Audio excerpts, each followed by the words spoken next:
Hi friends, welcome to Rajani kitchens. ಇವತ್ತು ನಾನು ನಾಟಿ ಸ್ಟೈಲಲ್ಲಿ ಚಿಕನ್ ಗ್ರೇವಿ ರೆಸಿಪಿನ ನಿಮ್ಮ ಜೊತೆ ಶೇರ್ ಮಾಡ್ತಾ ಇದ್ದೀನಿ.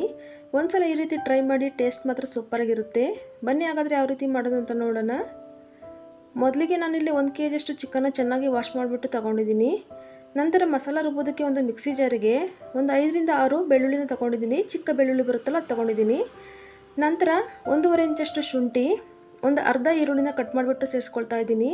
ಸ್ವಲ್ಪ ಪುದೀನ ಮತ್ತು ಸ್ವಲ್ಪ ಕೊತ್ತಂಬರಿ ಸೊಪ್ಪನ್ನು ಹಾಕ್ಕೊಂಡಿದ್ದೀನಿ. ಒಂದು ಅರ್ಧ ಟೇಬಲ್ ಸ್ಪೂನಷ್ಟು ಅರಿಶಿಣ ಪುಡಿನ ಹಾಕ್ಕೊಂಡು ಸ್ವಲ್ಪ ನೀರನ್ನು ಸೇರಿಸ್ಕೊಂಡು ರುಬ್ಕೊಳ್ಳೋಣ. ಈ ರೀತಿ ರುಬ್ಬಿದ ನಂತರ ಇದನ್ನು ಒಂದು ಬೌಲಿಗೆ ಟ್ರಾನ್ಸ್ಫರ್ ಮಾಡ್ಕೊಳ್ತಾ ಇದ್ದೀನಿ. ನಂತರ ಅದೇ ಮಿಕ್ಸಿ ಜಾರಿಗೆ ಒಂದು ಅರ್ಧ ಹೋಳಷ್ಟು ತೆಂಗಿನಕಾಯಿ ತುರಿನ ಹಾಕ್ಕೊಳ್ತಾ ಇದ್ದೀನಿ. ಹಾಗೆಯೇ 2 ಪೀಸ್ ಚಕ್ಕೆ, 2 ಏಲಕ್ಕಿ, 4 ಲವಂಗನ ಹಾಕ್ಕೊಂಡಿದ್ದೀನಿ. 1 ಟೇಬಲ್ ಸ್ಪೂನಷ್ಟು ಧನಿಯಾ ಪೌಡರ್, ಅರ್ಧ ಟೇಬಲ್ ಸ್ಪೂನಷ್ಟು ಗಸಗಸೆನ ಹಾಕ್ಕೊಂಡಿದ್ದೀನಿ. ಇದಕ್ಕೆ ಇವಾಗ ಸ್ವಲ್ಪ ನೀರನ್ನು ಸೇರಿಸ್ಕೊಂಡು ರುಬ್ಕೊಳ್ಳೋಣ. ನಂತರ ಗ್ಯಾಸ್ ಮೇಲೆ ಒಂದು ಕಡಾಯಿಗೆ 3 ಟೇಬಲ್ ಸ್ಪೂನಷ್ಟು ಎಣ್ಣೆನ ಹಾಕ್ಕೊಂಡಿದ್ದೀನಿ. ಎಣ್ಣೆ ಬಿಸಿಯಾದ ನಂತರ ಒಂದು ಈರುಳ್ಳಿನ ಕಟ್ ಮಾಡಿಬಿಟ್ಟು ಹಾಕ್ಕೊಳ್ತಾ ಇದ್ದೀನಿ. ಈರುಳ್ಳಿ ಸ್ವಲ್ಪ ಟ್ರಾನ್ಸ್ಪರೆಂಟ್ ಆಗಬೇಕು, ಅಲ್ಲಿವರೆಗೂ ಚೆನ್ನಾಗಿ ಫ್ರೈ ಮಾಡ್ಕೊಳ್ಳೋಣ. ನೋಡಿ, ಈ ರೀತಿ ಫ್ರೈ ಆದ ನಂತರ ಮೊದಲಿಗೆ ರುಬ್ಬಿದ ಗ್ರೀನ್ ಮಸಾಲನ ಹಾಕ್ಕೊಳ್ತಾ ಇದ್ದೀನಿ. ಇದು ಸ್ವಲ್ಪ ಹಸಿ ವಾಸನೆ ಆಗೋವರೆಗೂ ಫ್ರೈ ಮಾಡ್ಕೋಬೇಕು.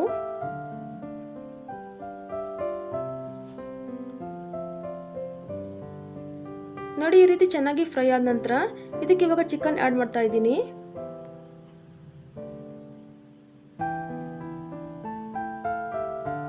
ಚೆನ್ನಾಗಿ ಮಿಕ್ಸ್ ಮಾಡ್ಕೊಳ್ಳೋಣ.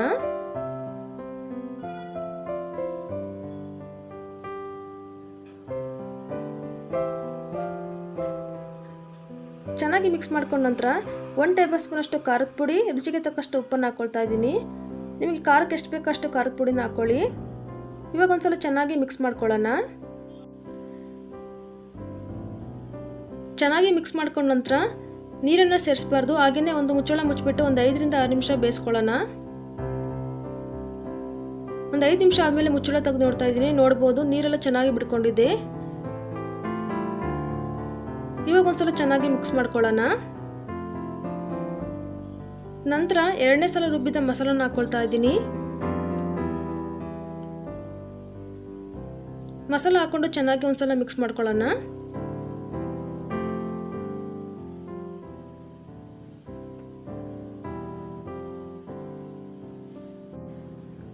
ನಂತರ ಮಿಕ್ಸಿಯಲ್ಲಿ ಉಳಿದಿರುವ ಮಸಾಲೆಗೆ ಸ್ವಲ್ಪ ನೀರನ್ನು ಸೇರಿಸ್ಕೊಂಡು ಹಾಕ್ಕೊಳ್ತಾ ಇದ್ದೀನಿ.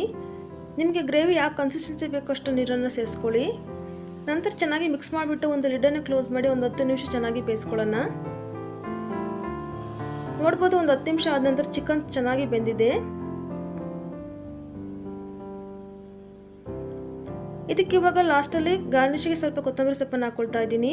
ಚೆನ್ನಾಗಿ ಒಂದ್ಸಲ ಮಿಕ್ಸ್ ಮಾಡಿಕೊಂಡು ಸರ್ವ್ ಮಾಡಿದರೆ ತುಂಬಾ ಚೆನ್ನಾಗಿರುತ್ತೆ. ಈ ಗ್ರೇವಿನ ಚಪಾತಿ, ಪೂರಿ, ಗೀ ರೈಸ್, ಮುದ್ದೆ ಜೊತೆಗೆ ತುಂಬಾ ಚೆನ್ನಾಗಿರುತ್ತೆ. ಖಂಡಿತ ಮನೇಲಿ ಒಂದ್ಸಲ ಟ್ರೈ ಮಾಡಿ. ಹೇಗಿತ್ತು ಅಂತ ಕಮೆಂಟಲ್ಲೇ ತಿಳಿಸಿ. ಈ ರೆಸಿಪಿ ಇಷ್ಟ ಆದರೆ ಒಂದು ಲೈಕ್ ಕೊಡೋದನ್ನು ಮರಿಬೇಡಿ. ಹಾಗೆ ಸಬ್ಸ್ಕ್ರೈಬ್ ಮಾಡ್ಕೊಳ್ಳದೆ ವಿಡಿಯೋನ ನೋಡ್ತಾ ಇದ್ದರೆ ಪ್ಲೀಸ್ ಸಬ್ಸ್ಕ್ರೈಬ್ ಮಾಡಿಕೊಂಡು ಸಪೋರ್ಟ್ ಮಾಡಿ. ಮುಂದಿನ ಹೊಸ ರೆಸಿಪಿಯೊಂದಿಗೆ ಸಿಗ್ತೀನಿ. ಅಲ್ಲಿವರೆಗೂ ಧನ್ಯವಾದಗಳು.